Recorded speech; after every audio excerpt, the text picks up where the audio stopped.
बिस्मिल्लाहिर्रहमानिर्रहीम। अस्सलामुअलैकुम स्टूडेंट्स, आज हम class 10th unit number 11 physics sound का टॉपिक साउंड इंटेंसिटी लेवल और उसके साथ रिफ्लेक्शन ऑफ साउंड वेव को डिस्कस करेंगे। स्टूडेंट्स, साउंड इंटेंसिटी लेवल को डिस्कस करने से पहले लाउडनेस के कंसेप्ट को रिकॉल करते हैं। Loudness is the characteristics of sound by which loud and faint sounds can be distinguished. Loudness आवाज़ की वो खसूसियत है जिसके अंदर हम मध्यम और बुलंद तरीन आवाज़ के दरमियान फ़र्क को देखते हैं। मध्यम और बुलंद तरीन आवाज़ के दरमियान फ़र्क को लाउडनेस का नाम दिया जाता है। उसके बाद लाउडनेस जिन फैक्टर्स के ऊपर जो है वो डिपेंड करती थी, इफेक्ट जो फैक्टर्स इसके ऊपर जो है वो करते थे, उन फैक्टर्स को भी जो है वो डिस्कस किया जा चुका है। उसके अंदर amplitude of the vibrating body था, area of the vibrating body और distance from the vibrating body और fourth physical condition of human ear. इन फोर्थ फैक्टर को जो है वो डिस्कस किया जा चुका है जो लाउडनेस के ऊपर जो है वो इफेक्ट करते हैं। आज जो है वो इनकी जो शॉर्ट की है यहाँ पर जो है वो आप देख रहे हैं। एम्पलीट्यूड लाउडनेस के साथ डायरेक्ट रिलेट है। एम्पलीट्यूड का लाउडनेस के साथ जो रिलेशन है वो डायरेक्टली प्रोपोर्शनल होता है। अगर हम एम्पलीट्यूड को इंक्रीज करते थे तो लाउडनेस इंक्रीज होती है, एम्पलीट्यूड को डिक्रीज करते हैं तो लाउडनेस जो होती है वो डिक्रीज हो जाती है। तो सेकंड इसके अंदर था area of the vibrating body. अगर हम जो है वो एरिया को इंक्रीज करते थे, लाउडनेस जो होती है वो इंक्रीज हो जाती थी। एरिया अगर हम जो है वो डिक्रीज करते हैं तो लाउडनेस जो होती है वो डिक्रीज हो जाती थी। तो स्टूडेंट्स, लाउडनेस का एरिया के साथ जो रिलेशन है वो भी डायरेक्टली प्रोपोर्शनल है। तो उसके बाद जो है वो थर्ड, अगर हम डिस्टेंस को इंक्रीज करते हैं तो लाउडनेस जो होती है वो डिक्रीज हो जाती है। अगर हम डिस्टेंस को जो है वो डिक्रीज करते हैं तो लाउडनेस जो होती है वो इंक्रीज हो जाती है। तो इसका मतलब यह है कि लाउडनेस डिस्टेंस के साथ इनवर्स रिलेट करती है। Loudness inversely proportional to the distance. Students, आज हमने ये देखना है लाउडनेस इंटेंसिटी के साथ जो है वो कैसे रिलेट है। इंटेंसिटी का लाउडनेस के साथ क्या रिलेशन है, क्या इफेक्ट जो है वो लेकर आती है इंटेंसिटी। तो आज हम जो है वो इस बात को जो है वो देखेंगे।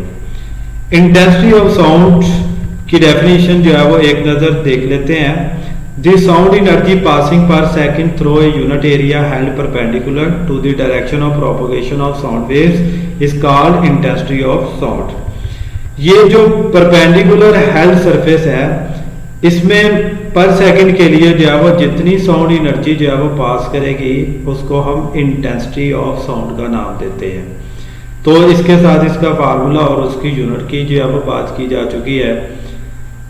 तो फैंटेस्ट ऑडिबल साउंड ऑफ इंटेंसिटी, जो मध्यम है, जो मध्यम तरीन आवाज है, उसकी जो इंटेंसिटी होती है वो 10 की पावर -12 वाट पर मीटर स्क्वायर होती है। और जो लाउड साउंड की इंटेंसिटी है वो 10 की पावर 0 वाट पर मीटर स्क्वायर या 1 वाट पर मीटर स्क्वायर है। स्टूडेंट्स, ये जो इंटेंसिटी लिखी गई है ये ऑडिबल इंटेंसिटी है। Audible intensity for normal human ear के लिए है 10 की पावर -12 वाट पर मीटर स्क्वायर, ये फैंटेस्ट है। और लाउड जो है वो 10 की पावर 0 वाट पर मीटर स्क्वायर या 1 वाट पर मीटर स्क्वायर होती है। तो अगर हम जो है वो लाउडनेस की बात करें तो लाउडनेस के अंदर भी हमें जो है वो 2.1 फैंट और सेकंड जो था वो लाउड। तो लाउडनेस के अंदर जो है वो फैंट और लाउड, यहाँ पर इंटेंसिटी जो है वो फैंट के लिए 10 की पावर -12 और लाउड के लिए जो है वो 1 वाट पर मीटर स्क्वायर है। तो स्टूडेंट्स, आइए हम देखते हैं कि साउंड इंटेंसिटी लेवल के अंदर relation between loudness and intensity क्या है। कि हमने जो है वो लाउडनेस और इंटेंसिटी दोनों का आपस में रिलेशन देखना है कि कैसे जो है वो दोनों रिलेट करती हैं। हम सबसे पहले सपोज कर लेते हैं कि हमारे पास जो है वो दो तरह की जो है वो साउंड है, दो तरह की जो है वो आवाज है। एक जो है वो मध्यम है, एक लाउड है। एक मध्यम, एक बुलंद तरीन आवाज़ है। जो बुलंद तरीन आवाज़ होगी उसकी जो लाउडनेस है उसको हम एल के साथ रिप्रेजेंट करते हैं, और उसकी जो इंटेंसिटी होगी उसको हम आई के साथ रिप्रेजेंट करते हैं। और सेकंड जो है वो फैंटेस्ट या फैन साउंड के लिए, जो फैन साउंड की जो लाउडनेस होगी ऑडिबल रेंज के अंदर, वो उसको हम जो है वो एल नॉट के साथ रिप्रेजेंट करते हैं। तो इस पर जो इसकी इंटेंसिटी होगी उसको हम आई नॉट के साथ रिप्रेजेंट करते हैं। स्टूडेंट्स, ये जो loudness of Audible loud sound, intensity of loud sound, और इसके साथ जो है वो फैंटेस्ट ऑडिबल साउंड की लाउडनेस और उसकी इंटेंसिटी, इन दोनों का जो डिफरेंस होता है वो मिलकर इंटेंसिटी लेवल बनाता है, जिसको हम जो है वो साउंड इंटेंसिटी लेवल कहते हैं। तो अब इनका रिलेशन जो है वो सबसे पहले जो है वो एक हमारे पास जो है वो साइंटिस्ट थे जिनको वेबर फेचनर का नाम दिया जाता है, और इसके बाद जो है वो इनका जो लॉ था वो वेबर फेचनर लॉ के से जो है वो जानना शुरू हो गया। स्टूडेंट्स, उन्होंने जो है वो ये बताया कि जो लाउडनेस है वो इंटेंसिटी के लॉग के डायरेक्टली प्रोपोर्शनल होती है। यहाँ पे loudness directly proportional to log of I. अब यहाँ पे जो है वो जो लॉग है, लॉग क्यों यूज किया गया है? अगर हम ऊपर वाले फैक्टर की बात करें तो उसके अंदर जो है वो लाउडनेस डायरेक्ट रिलेट थी एम्पलीट्यूड के साथ, लाउडनेस डायरेक्ट रिलेट थी एरिया के साथ, लाउडनेस इनवर्स रिलेट थी डिस्टेंस के साथ। इंटेंसिटी की जब बात आई तो इंटेंसिटी में जो है वो ये डायरेक्ट रिलेशन तो मिल गया, लेकिन साथ में लॉग आ गया। लॉग इसलिए जो है वो यहाँ पे यूज किया गया है कि जब हमने फैंटेस्ट ऑडिबल साउंड की बात की तो जो फैंटेस्ट इंटेंसिटी थी हमारे लिए वो 10 की पावर -12 थी। इसी तरह जो है वो लाउड के लिए 10 की पावर 0। अगर हम देखें तो इसके अंदर जो है वो बेस 10 को यूज किया गया, यहाँ पर भी जो है वो क्या है, बेस 10 को जो है वो यूज किया गया। तो 10 की पावर में जो है वो इंटेंसिटी मौजूद है, तो इसलिए जो है वो यहाँ पर जो है वो एक कॉमन लॉग 10 के अंदर जो है वो इसको लिखा गया है L directly proportional to the log of I। अगर हम यहाँ पे प्रोपोर्शनलिटी साइन को जो है वो रिप्लेस कर देते हैं K के साथ, तो तब इक्वेशन बन जाती है L is equal to K log of I। इसके बाद स्टूडेंट्स सेकंड जो पार्ट था इसके अंदर फैंट का था, तो फैंटेस्ट के लिए जो है वो यही रिलेशन जो है वो L is equal to K log of I था, तो ये बन जाएगा L not is equal to K log of I not. तो इसके बाद जो है वो हमारे पास जो लाउड और फैंट दोनों के दरमियान जो डिफरेंस है, यहाँ पे L माइनस L नॉट, जो लाउड और फैंटेस्ट लाउडनेस के दरमियान जो डिफरेंस है ये बन जाता है लाउडनेस का डिफरेंस, और इसके साथ जो है वो यहाँ पर जो है वो log of I minus log of I not, तो ये जो है वो इंटेंसिटी का जो है वो डिफरेंस बन जाता है। तो स्टूडेंट्स, ये जो रिलेशन है इसको हम बोलते हैं साउंड इंटेंसिटी लेवल। तो यहाँ पर जो है वो log of I minus log of I naught, इन दोनों के अंदर जो है वो अगर हम के को कॉमन ले लेते हैं, के log I over I not बन जाता है। तो के log I over I not यहाँ पर जो है वो ये रिलेशन बन गया।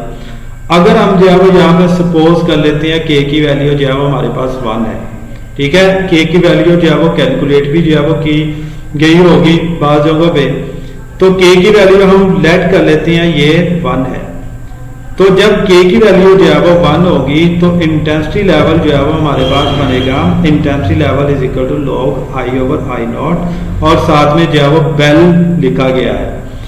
तो स्टूडेंट, के की वैल्यू जो है वो तब होती है यहाँ पे 1 जब जो है वो हमारे पास अननोन इंटेंसिटी जो होती है वो इनिशियल या हम रेफरेंस इंटेंसिटी जो आई नॉट है उसका जो है वो 10 टाइम ले ले, तो तब जो है वो ये intensity level is equal to log I over I not bell.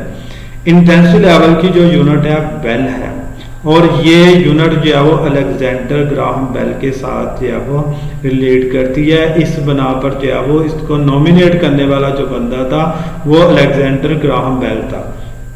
तो इसलिए जो है वो इसके नाम से इसकी यूनिट जो है वो बेल रख दी गई। स्टूडेंट बेल जो है वो एक लार्ज यूनिट है, तो हम जो है वो यहाँ पे इसकी जो स्मॉल यूनिट होगी वो यहाँ पे लिखेंगे 1 bel is equal to 10 decibel के। तो intensity level is equal to 10 log I over I not decibel.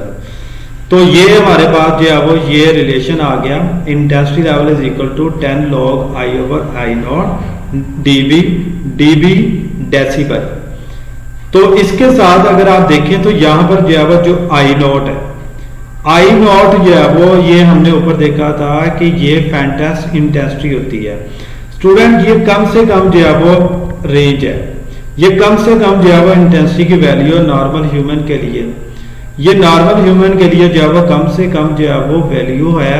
इसको जो है वो I नॉट के साथ रिप्रेजेंट किया जाता है और यही जो है वो रेफरेंस इंटेंसिटी के नाम से भी जानी जाती है। और रेफरेंस इंटेंसिटी या थ्रेशोल्ड इंटेंसिटी, क्योंकि ये कम से कम जो है वो इंटेंसिटी है जिस इंटेंसिटी को हम जो है वो सुन सकते हैं। इसके बाद जो है वो हाईएस्ट जो है वो हमने बात की थी कि वो 10 की पावर 0 या 1 वाट पर मीटर स्क्वायर तक होती है। तो स्टूडेंट्स इस इंटेंसिटी पर जो साउंड होती है उसको हम देखते हैं कि वो साउंड या लाउडनेस जो है वो क्या होगी, इंटेंसिटी लेवल जो है वो क्या होगा। The barely audible and faintest intensity of sound taken as reference intensity। Reference intensity कितनी, 10 की पावर -12 वाट पर मीटर स्क्वायर। तो इसको हम जो है वो कहते हैं 0 बेल। तो इस पर जो है वो जो इंटेंसिटी लेवल आता है वो 0 बेल आता है, इसलिए जो है वो हम इसको बोलते हैं ये हमारे पास एक रेफरेंस इंटेंसिटी है। तो इस रेफरेंस इंटेंसिटी पर जो है वो हमें जो इंटेंसिटी लेवल मिलता है वो 0 बेल होता है। नेक्स्ट जो है वो हम इसकी एग्जांपल भी देखते हैं, इसकी कैलकुलेशन से भी देखते हैं कि 0 बेल जो है वो इसका आंसर जो है वो कैसे आएगा। स्टूडेंट इससे पहले जो है वो यहाँ पर जो है वो जो टेबल दिया गया है, यहाँ पे सोर्स ऑफ साउंड है, इंटेंसिटी है और उसके साथ इसका इंटेंसिटी लेवल है। अब नियर बाई जेट एयरप्लेन है, उसकी इंटेंसिटी 10 की पावर 3 होती है। 10 की पावर 3 जो है वो 150 डेसिबल के इक्वल है। तो इसी तरह जो है वो सायरन है, 10 की पावर 0 है, ये 120 तक है। तो एट द एंड जो है वो ये हमारे पास जो इसका रिलेशन बनता है लास्ट वाला, वो फैंटेस्ट ऑडिबल साउंड थ्रेशोल्ड, ये 10 की पावर -12 ये 0 डेसिबल होती है। तो 10 की पावर -12 जो है वो ये सबसे कम है। तो इस पर जो है वो जो इंटेंसिटी लेवल होता है इसको हम 0 कहते हैं, ये 0 डेसिबल होता है। तो यहाँ पर जो है वो एक हम एग्जांपल देखते हैं, इस एग्जांपल से हम इंटेंसिटी लेवल को मजीद समझते हैं। Calculate the intensity level of the faintest audible sound rustling of leaves. तो यहाँ पर जो है वो फैंटेस्ट ऑडिबल साउंड पर हमने इंटेंसिटी लेवल फाइंड करना है। और सेकंड उसने कहा है रसलिंग ऑफ लीव्स, इस पर भी हमने जो है वो इंटेंसिटी लेवल जो है वो फाइंड करना है। तो अब जो है वो इसकी कैलकुलेशन के लिए हम फार्मूला जो है वो इंटेंसिटी लेवल का यूज करते हैं। 10 log I over I not इसका जो है वो फार्मूला है। यहाँ पर जो है वो उसने बोला है फैंटेस्ट ऑडिबल साउंड, I नॉट की वैल्यू तो हमने जो है वो 10 की पावर -12 रखनी है। तो जब फैंटेस्ट इंटेंसिटी की जो है वो बात कर दी जाए तो उसके अंदर दोनों जो है वो I नॉट और I इक्वल हो जाते हैं। तो ये 10 की पावर -12। तो यहाँ पर हमने जो है वो वैल्यू पुट की तो हमारे पास जो आंसर आया वो कितना है, वो 0 डेसिबल था। ऊपर जो है वो हमने जो डेफिनेशन की थी बेयरली ऑडिबल रेंज के अंदर जो है वो जो रेफरेंस इंटेंसिटी पे हमें जो है वो इंटेंसिटी लेवल मिलता है वो कितना है, वो 0 डेसिबल होता है। इसके बाद जो है वो रसलिंग ऑफ लीव्स की बात करें तो रसलिंग ऑफ लीव्स में इसकी जो इंटेंसिटी है इस टेबल में देखते हैं वो 10 की पावर -12 होती है। सॉरी ये 10 की पावर जो है वो -11। तो 10 की पावर जो है वो -11 रसलिंग ऑफ लीव्स। तो 10 की पावर -12 जो है वो ये हमारे पास एक थ्रेशोल्ड है, थ्रेशोल्ड इंटेंसिटी, कम से कम जो है वो इंटेंसिटी है। तो अब जो है वो यहाँ पर हम I की वैल्यू जो है वो पुट करते हैं। I की वैल्यू हमारे पास जो है वो 10 की पावर -11 हो तो इंटेंसिटी लेवल जो है वो 10 डेसिबल जो है वो बन जाता है। तो स्टूडेंट जो है वो अगर हमारे पास जो है वो फैंटस ऑडिबल साउंड हो तो तब जो है वो ये 0 डेसिबल के इक्वल होती है। अगर जो है वो रसलिंग और लीव्स में देखें तो उसकी इंटेंसिटी 10 की पावर -11 होती है, तो उसकी इंटेंसिटी 10 डेसिबल होती है। तो इस टेबल को आपने जो है वो एग्जामिनेशन पॉइंट ऑफ व्यू से भी याद रखना है। इस टेबल से जो है वो कोई ना कोई एमसीक्यू जो है वो दिया जा सकता है। तो स्टूडेंट्स इसी तरह जो है वो आप बाकी जो यहाँ पे सोर्सेज दिए गए हैं इन सोर्सेज की जो है वो कैलकुलेशन कर सकते हैं इंटेंसिटी लेवल की, या 10 की पावर जो है वो 0 पुट करके जो है वो उसी फार्मूला में आई की वैल्यू 10 की पावर 0, तो तब आपके पास जो है वो 120 डेसिबल जो है वो इसका आंसर आएगा। तो आप जो है वो मॉस्किटो बजलिंग के लिए जो है वो इसी तरह जो है वो विस्पर के लिए, वैक्यूम क्लीनर के लिए इंटेंसिटी लेवल जो है वो कैलकुलेट कर सकते हैं। तो इसके साथ स्टूडेंट आ जाते हैं रिफ्लेक्शन ऑफ साउंड। रिफ्लेक्शन को हम जो है वो इको का नाम भी दिया जाता है। रिफ्लेक्शन को हम जो है वो इको भी कहते हैं। Reflection eco of sound, when sound is incident on the surface of a medium, it back bounce in a first medium. This phenomena is called echo or reflection of sound। जैसे जो है वो reflection of wave की बात की गई, इसी तरह जो है वो रिफ्लेक्शन ऑफ साउंड की बात करेंगे। रिपल टैंक के अंदर जो है वो वाटर वेव की जो है वो करैक्टरिस्टिक्स के अंदर जो है वो रिफ्लेक्शन को जो है वो बयान किया गया है। यहाँ पर हम जो है वो साउंड वेव को जो है वो यूज करके जो है वो रिफ्लेक्शन जो है वो एक्सप्लेन करेंगे। तो हम सपोज कर लेते हैं यहाँ पर हमारे पास एक सोर्स है, इस सोर्स से जो है वो साउंड प्रोड्यूस की जा रही है। ये आप लेट कर लेते हैं कि ये हमारे पास जो है वो कोई ना कोई ऑब्जेक्ट है या सेकंड मीडियम है, या हम ये कह सकते हैं कि हमारे पास जो है वो ये वॉल है। तो जब साउंड जो है वो सोर्स से निकलती है तो ये इस मीडियम के साथ टकराती है, ये जो वॉल है इस सेकंड मीडियम के साथ टकराने के बाद ये बैक बाउंस हो जाती है फर्स्ट मीडियम में।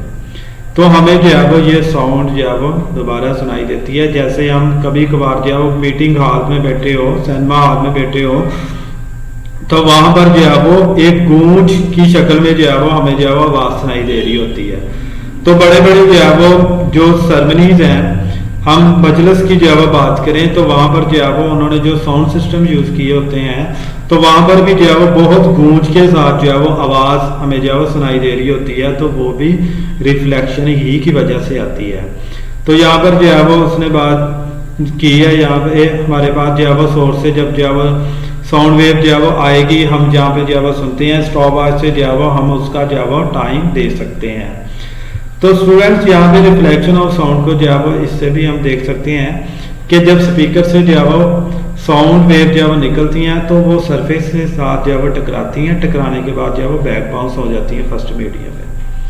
तो ये था रिफ्लेक्शन ऑफ साउंड वेव्स या इको का कंसेप्ट। आई होप कि आज का लेक्चर स्टूडेंट आपकी समझ में आ गया होगा।